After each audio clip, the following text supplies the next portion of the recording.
No 1º de abril de 2020, Lisa Grantham entrou na casa de sua mãe depois de muito tempo sem saber nada dela ou de seu irmão Ryan. Embora um irmão não responder por dias, pode não ser totalmente preocupante.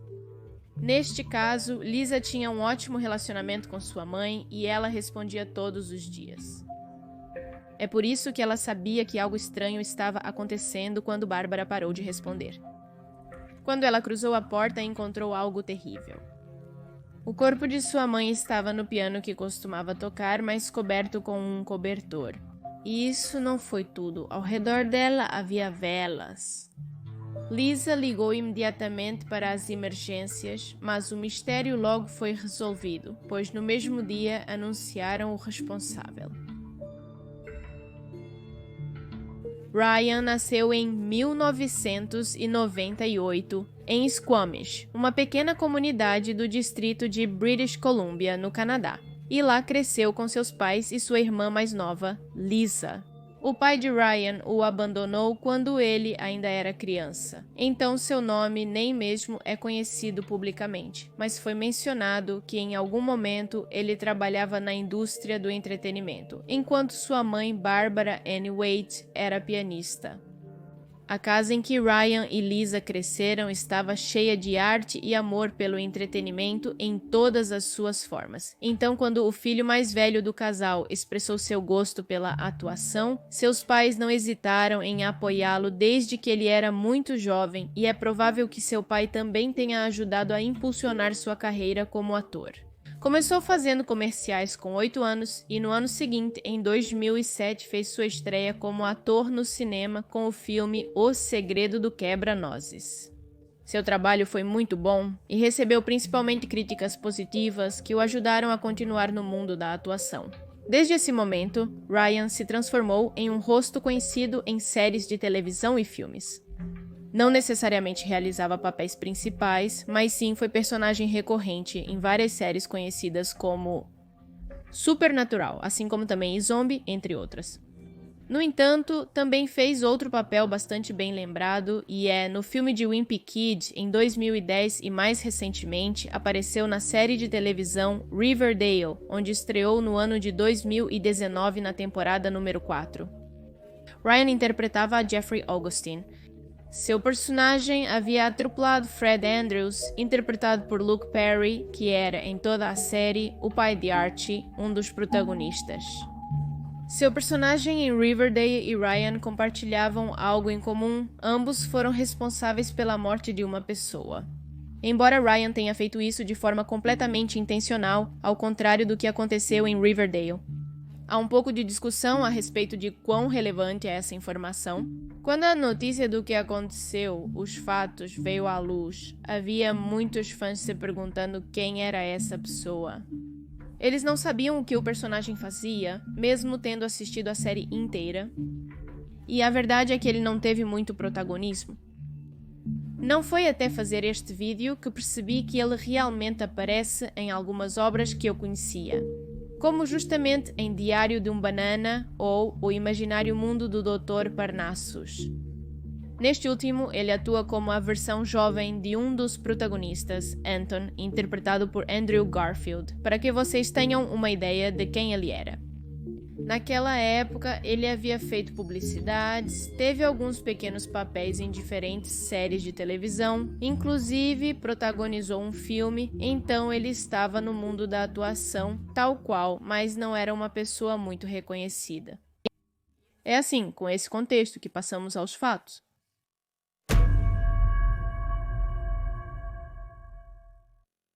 Sua participação em Riverdale no ano anterior aos fatos permitiu-lhe recuperar um pouco de fama e relevância no mundo da atuação. Ryan não estava em seu melhor momento emocionalmente e a situação não melhorou nos meses seguintes. A saúde mental deste jovem de então 24 anos estava cada vez mais deteriorada. A ansiedade fez com que ele deixasse seus estudos universitários na Universidade Simon Fraser. Além disso, como se pôde demonstrar depois, durante este período, ele também começou a ter um consumo problemático de álcool e maconha.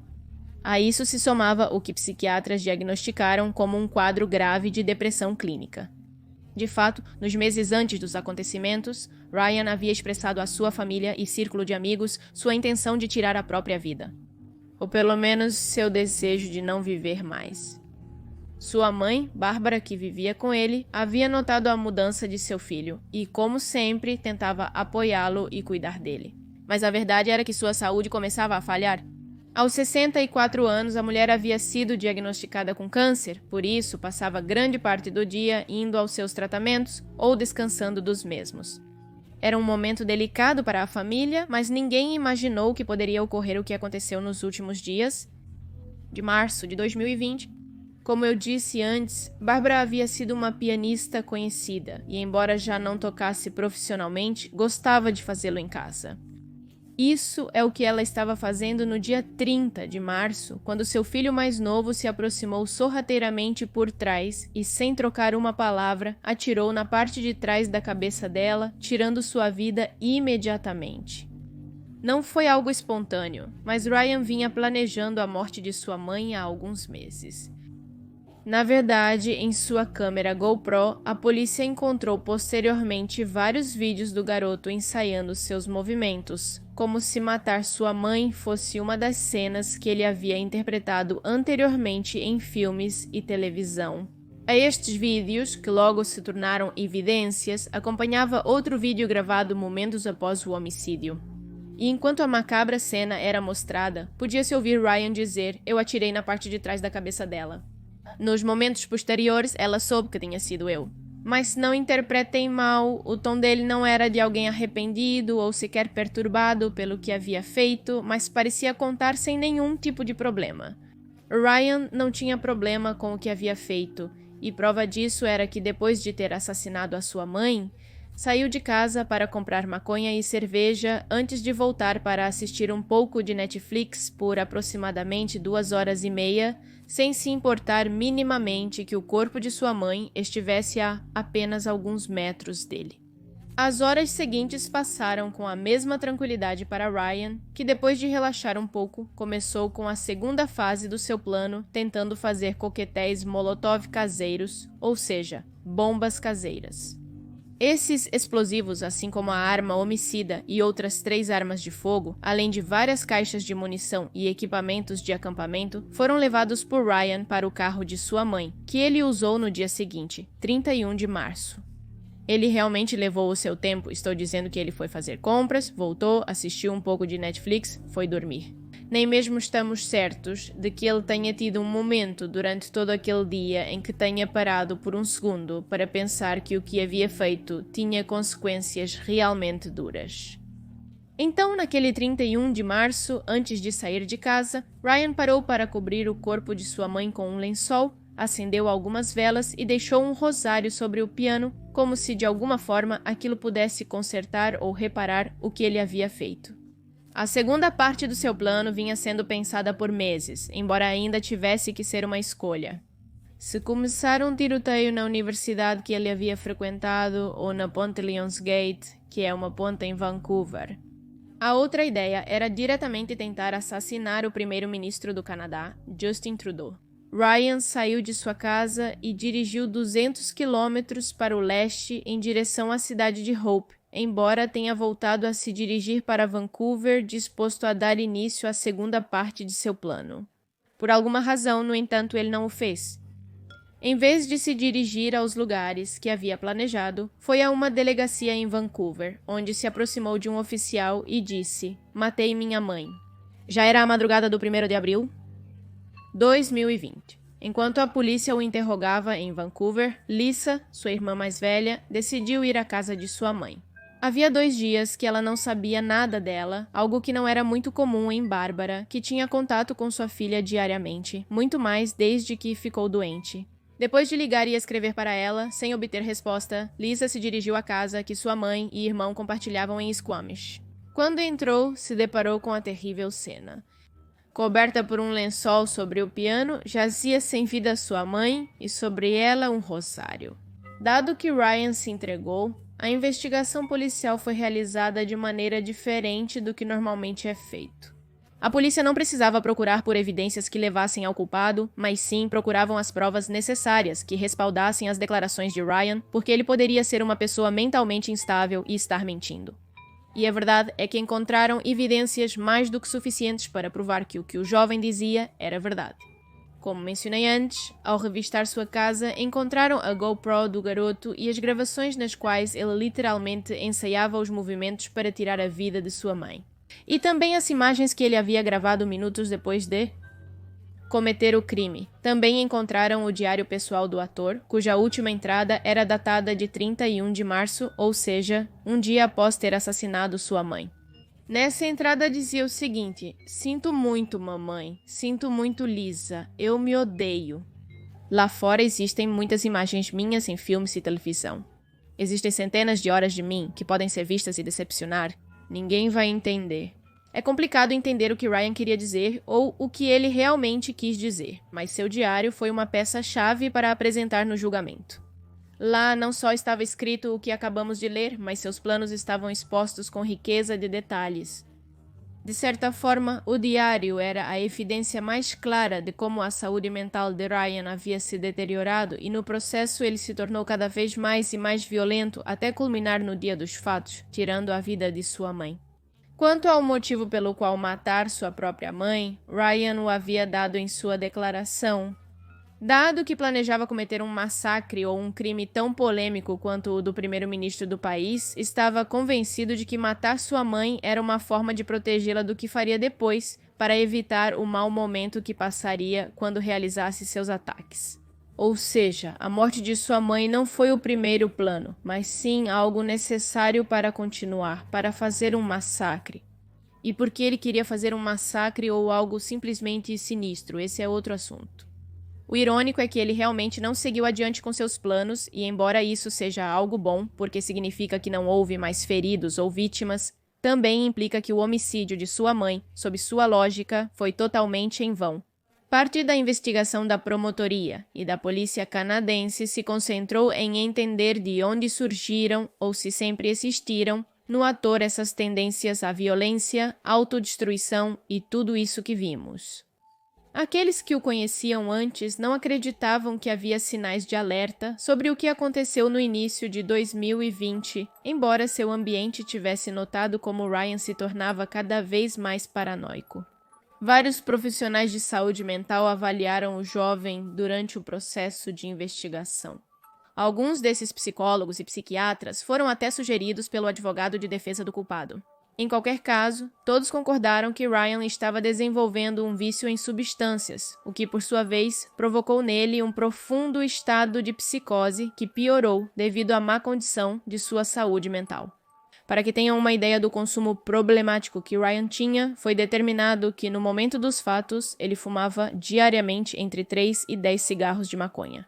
Era definitivamente um vício, e como tal, ele não conseguia parar de consumir, e isso provocou nele não apenas o desequilíbrio de sua psique, mas também problemas sociais que o levaram a se isolar cada vez mais. O julgamento contra Ryan Grantham começou em setembro do mesmo ano no Supremo Tribunal de Justiça canadense, na Colômbia Britânica. Lá ele foi acusado de homicídio em primeiro grau. O processo judicial, ou seja, as audiências do julgamento, haviam começado muito antes, em março de 2020, e desde a primeira delas, o ator de 24 anos se declarou culpado, assumindo assim a pena irrevogável de prisão perpétua, conforme determina o Código Penal do Canadá. Em uma das audiências, em junho, o acusado declarou o seguinte: "Não posso explicar nem justificar minhas ações, não tenho desculpa.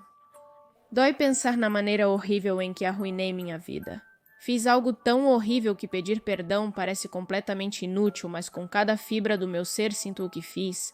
Outra das declarações que mais chamou a atenção no processo judicial também foi dele, quando declarou que antes de se entregar na estação de polícia esteve a ponto de que Nerroque até mesmo havia levado o revólver calibre 22 à sua testa, pronto para atirar em si mesmo, mas que no final não o fez porque devia ao universo uma vida. Essas foram suas palavras. Já que havia acabado injustamente com a vida de sua mãe, não podia também terminar com a sua, mas sim tinha que pagar. Segundo ele, assim se mantinha uma espécie de equilíbrio no universo. Um dos poucos testemunhos que estiveram no julgamento foi o de Lisa Grantham, a irmã mais velha de Ryan e quem havia encontrado o corpo de sua mãe. Sua declaração foi concisa e de acordo com a tristeza do caso. Ela disse que Ryan não lhe deu oportunidade de se defender e continuou afirmando que estava convencida de que seu irmão era um perigo para a sociedade. Além disso, ela acrescentou, como se supõe que eu confie em alguém quando meu único irmão escolheu executar minha mãe pelas costas. A promotoria pediu à juíza do caso, Kathleen Kerr, que a prisão perpétua implicasse que ele pudesse passar pelo menos uns 24 anos na prisão antes de poder pedir liberdade condicional. No entanto, a juíza ouviu os argumentos da defesa. Estes se basearam em demonstrar que dentro da prisão em que esteve preventivamente durante esses meses, Ryan havia estado assistindo à terapia, além de ser tratado por uma equipe multidisciplinar, o que lhe permitiu melhorar sua atitude e seu entendimento sobre o que havia feito. Além disso, aludiram ao desequilíbrio mental que ele havia estado sofrendo no momento dos fatos. Os argumentos em questão convenceram a juíza Kerr, que finalmente optou por determinar que Ryan Grantham deve passar pelo menos 14 anos para ser elegível para liberdade condicional, ou seja, continuará na prisão sem poder pedir liberdade condicional até o ano de 2034, quando terá 36 anos. Quando a notícia foi divulgada, rapidamente os meios de comunicação tentaram associar com Riverdale por ser uma série que, poderia-se dizer, estava em seu auge, com uma boa base de fãs que provavelmente clicariam instantaneamente para saber mais. A revista digital Variety fez um artigo a respeito, referindo-se a ele como um ator de Riverdale, ao que Lili Reinhart rapidamente respondeu no Twitter. Lili é, para quem não sabe, uma das protagonistas que interpreta o papel de Beth na série. Ela foi e respondeu à revista digital We Do Not Claim Him, que seria algo como: nós não o reivindicamos, ele não tem nada a ver conosco, obrigada. Basicamente querendo dizer, essa pessoa atuou em um episódio uma vez, por um tempo.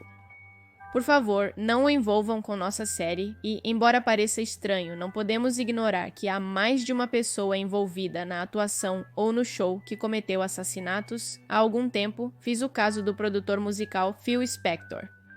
Sua carreira foi incrível. Ele chegou a gravar Let It Be com os Beatles, bem como Imagine de Lennon, para citar algumas músicas que provavelmente vocês já conhecem. Mas assim como era um gênio musical, também era uma pessoa muito violenta, era um violento que precisava de muito cuidado. Um indivíduo que acabou matando uma mulher que havia confiado nele com esperanças de também ter uma carreira. O motorista de Spector o esperava do lado de fora naquela noite para qualquer coisa, como sempre, como todas as noites, quando ouviu alguns tiros e depois disso viu seu chefe sair com uma expressão de confusão que nunca tinha visto antes. Ele mesmo disse que acreditava ter matado alguém. O motorista entrou em contato com as emergências e entrou na cena encontrando uma mulher, Lana Clarkson, deitada em um sofá que já não era branco. Apesar da fama e da quantidade de dinheiro que Spector tinha naquele momento, realmente não havia como se safar, já que, bem, ele mesmo havia admitido que matou a mulher e seu motorista havia sido testemunha. Não nos esqueçamos do caso de O.J. Simpson, o ex-jogador de beisebol. No canal, eles têm o caso em duas partes, onde relatam como sua ex-esposa foi assassinada e como ele fugiu da polícia em uma perseguição que foi ao ar em tempo real, do qual existem muitas paródias na televisão agora mesmo. Podemos dizer que O.J. Simpson e Ryan tiveram tempo de câmera após o crime. A grande diferença é que Ryan, por ter os melhores advogados que o dinheiro pode pagar, tendo como um de seus advogados seu amigo pessoal, Robert Kardashian. Sim, ele era o pai de Kim Kardashian e marido de Kris Jenner. Robert era, de certa forma, uma pessoa bastante polêmica, assim como O.J., o ex-jogador de beisebol. Além de tudo isso, também escreveu um livro e fez uma entrevista na qual era questionado sobre o crime, e ele respondia tudo de forma hipotética por razões legais. Mas ainda mais semelhante à situação de Ryan está a última pessoa sobre a qual quero falar, sobre quem nunca fiz um vídeo neste canal, e esse é Michael Jace. Michael Jace participou em várias séries e filmes. Afinal, antes deste crime, ele teve uma vida de conquistas na atuação.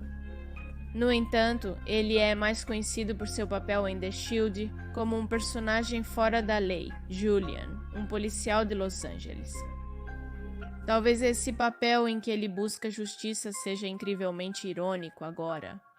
Em 3 de junho de 2003, Michael casou-se com April Denise Long, com quem teve 2 filhos. O casamento durou 11 anos e terminou da pior maneira possível, pois em 19 de maio de 2014, Michael ligou para a polícia para informar que havia atirado e matado sua esposa. Pior ainda, isso aconteceu na frente de seus filhos de 8 e 5 anos. A causa tinha sido uma discussão, os vizinhos ouviram tudo, o início da briga e depois o silêncio. Depois dos tiros. Michael atirou em sua esposa nas costas e em ambas as pernas. Talvez ele acreditasse que o papel que havia interpretado por anos o qualificava para ter boa pontaria ou entendimento do corpo humano, porque sua justificativa foi que ele não queria matá-la, apenas machucá-la. Ele disse que inicialmente havia procurado a arma para acabar com a própria vida, mas que finalmente decidiu atirar na perna de sua esposa, que era uma corredora entusiasmada em que ela sentisse dor. O que ele não menciona nessa declaração é que além disso a agrediu e ainda atirou nela pelas costas. Infelizmente tiveram a ideia de levar um dos filhos de Michael para depor. E digo infelizmente porque aos 9 anos, quando teve que ir ao tribunal, é terrível ter que prestar depoimento no assassinato de um parente e muito pior no de sua própria mãe. Mas o que esse menino disse foi crucial para o caso, pois provava a intenção de matar. Segundo a versão dele dos fatos, Michael disse: "Se você gosta de correr, então corra para o céu antes do segundo tiro." Na verdade, a lista é longa. Não há apenas assassinatos em Hollywood, mas também muitas coisas ilegais acontecendo sobre as quais vamos falar melhor quando eu contar o que P fez. Dide no canal secundário porque definitivamente não quero falar sobre isso neste e é assim que chegamos ao final do vídeo. Esse foi todo o caso e me digam se conheciam o que este ator fez, ou também se o tinham visto em alguma destas séries que mencionei. Lembrem-se que se quiserem me deixar recomendações de casos, podem fazer isso no meu e-mail, que está aí embaixo na descrição de cada um dos vídeos que eu subo no YouTube. Aqui estão os patrocinadores e os membros do canal. Obrigada por me apoiarem através dessas plataformas e sem mais nada para dizer, aqui tem um vídeo novo, aqui tem um vídeo recomendado, podem se inscrever clicando no meu rosto e nos vemos em outro vídeo. Adeus.